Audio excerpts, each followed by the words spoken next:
Hello everyone, welcome to the study glows. My name is Prashant Mishra और आप देख रहे हो इंटरनेशनल ऑर्गेनाइजेशन की सीरीज, जिसमें आज हम पढ़ेंगे ब्रिक्स के बारे में। ब्रिक्स 5 कंट्रियों का ऑर्गेनाइजेशन है। B for Brazil, R for Russia, I for India, C for China और एस फॉर साउथ अफ्रीका। तो ये पांचों कंट्रियां मिलकर ब्रिक्स बनाती हैं। तो अब बात करते हैं ब्रिक्स कैसे बना। तो ब्रिक्स ये पांचों कंट्रियों ने डिसाइड नहीं किया कि चलो मिलके एक ब्रिक्स फॉर्म करते हैं, बट रादर किसी और ने इसको प्रपोज किया। 2001 में गोल्डमैन सैक्स कंपनी के जीमो नेल हुआ करते थे, उन्होंने एक पेपर रिलीज किया। पेपर का नाम था building better global economy brick.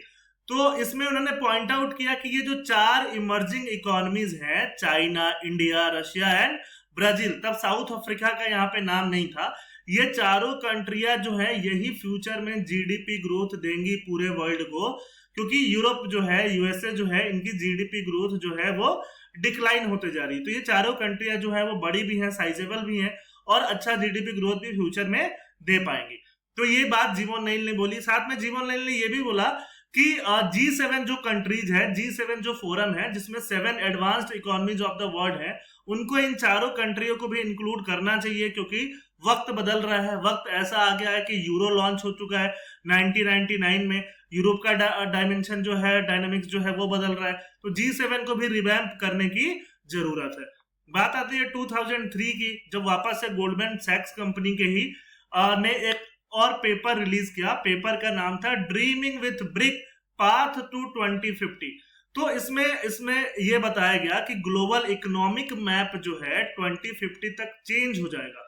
Change होने का यह मतलब है, जो आज सबसे बड़ी इकोनॉमी दिख रही है, हो सकता है ये ब्रिक जो है, यही 4 मिलके सबसे बड़ी इकोनॉमी दिखे 2050 तक। मैक्सिमम जीडीपी जो है वो इन 4 कंट्रियों के पास पे ही रहे पूरे वर्ल्ड का। ऐसा इस गोल्डमैन सैक कंपनी ने रिलीज किया। फिर इनकी बातों को इन 4 कंट्रियों ने भी सुना, एक्नॉलेज किया और 2006 में ये 4 कंट्रीज के लीडर G7 की जहां मीटिंग हो रही थी रशिया में, पिट्सबर्ग में, वहां पे ये लोग साइड लाइन पे मिले। ठीक है, उस समय G7 को क्या बोला गया, G8। क्योंकि जब G8 मिल जाता है तो रशिया भी साथ होता है, G8 हट जाता है तो सिर्फ और सिर्फ G7 बच जाता है। तो 2006 में ये लोग पहली बार मिले। बट जो पहला समिट जिसको बोलोगे ब्रिक का, वो 2009 में जाके हुआ, जहां पे बात किया गया ग्लोबल फाइनेंशियल आर्किटेक्चर को ये लोग इंप्रूव करेंगे, इनका रिफॉर्म करेंगे। ऐसा क्या हुआ था, 2008 में सब प्राइम क्राइसिस आई थी। क्राइसिस की वजह से सारी कंट्रियों को प्रॉब्लम हो रहा था। तो ये 4 कंट्रियां जो इमर्जिंग इकोनॉमीज थे, इन्होंने डिसाइड किया कि हम लोग जो सबमिट करेंगे, हम लोग आगे जो काम करेंगे वो ग्लोबल फाइनेंशियल आर्किटेक्चर को इंप्रूव करने का, रिफॉर्म करने का, कि आगे कोई ऐसी क्राइसिस नहीं आए। फिर बाद में 2010 में साउथ अफ्रीका भी जुड़ गया। साउथ अफ्रीका के जुड़ने के बाद इसका नाम पूरा अभी जो है वो ब्रिक्स बन गया। तो ब्रिक्स बन गया और साउथ अफ्रीका ने पहली बार समिट कब अटेंड किया, 2011 में। अब स्ट्रक्चर की बात करते हैं। इसका कोई परमानेंट ऑर्गेनाइजेशन जैसी कोई बात नहीं है, बट एनुअल समिट होता है। हर साल इसका एनुअल समिट होता है और हर कंट्री से सुप्रीम लीडर पार्टिसिपेट करते हैं, 5 कंट्री से। इंडिया के सुप्रीम लीडर, इंडिया के प्राइम मिनिस्टर, चाइना के सुप्रीम लीडर जी जिनपिंग। तो ऐसे ही पार्टिसिपेशन होता रहता है। और जो चेयरमैनशिप है वो हर साल रोटेट होती है एनुअली ब्रिक्स एक्रोनिम में, मतलब ब्राजील, रशिया, इंडिया, चाइना और साउथ अफ्रीका वाले एक्रोनिम में। अगर इस साल इंडिया के पास चेयरमैनशिप है तो अगले साल किसके पास जाएगी, चाइना के पास। फिर अगले साल किसके पास जाएगी, साउथ अफ्रीका के पास। और पिछले अगर 10 साल की बात करें, डिकेड की बात करें, तो 100 सेक्टर से ज्यादा के इनके मीटिंग और एनुअल प्रोग्राम हो चुके हैं। ऑब्जेक्टिव क्या है ब्रिक्स का, तो ऑब्जेक्टिव जब बना था तो ऑब्जेक्टिव ये था कि चलो हम लोग ग्लोबल फाइनेंशियल इंस्टीट्यूशन को रिफॉर्म करते हैं, इंप्रूव करते हैं। लेकिन अभी बहुत सारे डाइवर्स ऑब्जेक्टिव हो गए, सस्टेनेबल डेवलपमेंट वगैरह, पीपल टू पीपल कांटेक्ट, बाकी चीजें भी इंप्रूव करना। तो इनके ऑब्जेक्टिव जो है और विद द टाइम ब्रॉडन हो गए। इनका मेन ऑब्जेक्टिव में ये भी आता है कि कंट्रीज आपस में कोऑपरेट करेंगी, इंटेंसिफाई करेंगे रिलेशन को, ज्यादा sustainable, equitable, mutually beneficial development के लिए काम करेंगी। एक दूसरे की ग्रोथ में पार्टनर बनेंगी, पॉवर्टी के जो ऑब्जेक्टिव है, पॉवर्टी एलिमिनेशन है, उसके लिए काम करेंगी, एक दूसरे के इकोनॉमिक स्ट्रेंथ को हार्नेस करने का काम करेंगी, बढ़ाने का काम करेंगी, और कंपटीशन को जहां तक हो सके उसको अवॉइड करने का काम करेंगे इन पांचों कंपनियों के बीच में, पांचों कंट्रीज के बीच में। Economic cooperation, areas of corporation में सबसे पहले आ जाएगा। तो इकोनॉमिक कॉपरेशन वही हो गया कि आप ट्रेड में कॉपरेशन करो, इनोवेशन में करो, कस्टम में करो, जिससे टैरिफ वगैरह चीजें थोड़ी कम हो जाए, ठीक है। तो ये सारा काम इनके कंट्रीज के बीच होता है। ब्रिक्स का एक और इकोनॉमिक कॉपरेशन में रोल है strategic cooperation between the BRICS business council. जो भी बिजनेस काउंसिल होगी उनके बीच में कॉपरेशन, ठीक है, कि पांचों कंट्रीज की बिजनेस काउंसिल मिलके अच्छे डिसीजन इन सबके फेवर में ले सके। फिर आता है कंटिजेंट रिजर्व अग्रीमेंट, इसके बारे में इसी वीडियो में मैं आगे बताऊंगा।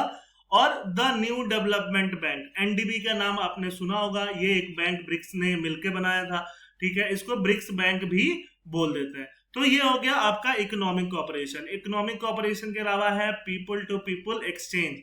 पीपल टू पीपल एक्सचेंज मतलब एक कंट्री से दूसरी कंट्री में पीपल का मूवमेंट इजी हो सके, कल्चर का फ्लो इजी हो सके, स्पोर्ट्स, एजुकेशन, फिल्म, इन सब चीजों में यूथ का पार्टिसिपेशन, बाकी लोगों का पार्टिसिपेशन बढ़ सके, स्पिरिट ऑफ ओपननेस आए, इंक्लूसिवनेस आए, डाइवर्सिटी को ये लोग हार्नेस कर पाए, एक दूसरे की कंट्रियों से सीख पाए। तो ये पीपल टू पीपल एक्सचेंज का ये फायदा है। और किन किन फोरम से ये people to people exchange promote हो पाया?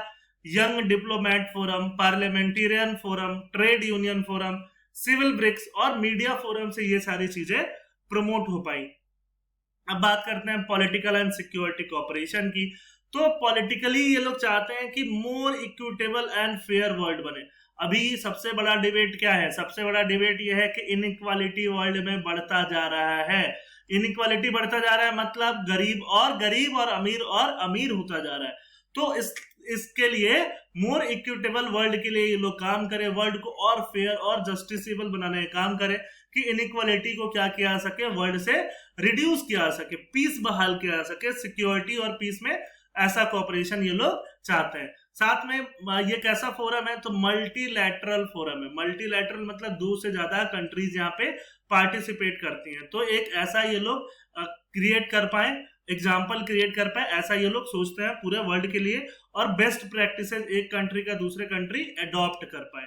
फिर बात आती है कंटिजेंट रिजर्व अरेंजमेंट की, CRA जिसको आप बोल सकते हैं।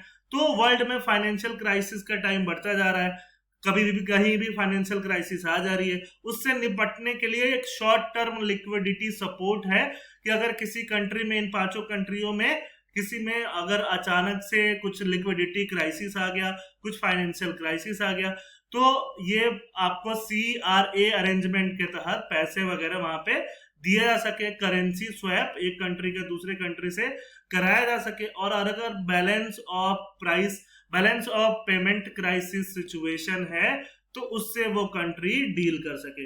इनिशियली उसके लिए कितना पैसा एलोकेट हुआ? $100 बिलियन, ठीक है। तो ये ब्रिक्स के बारे में बातें हो गई।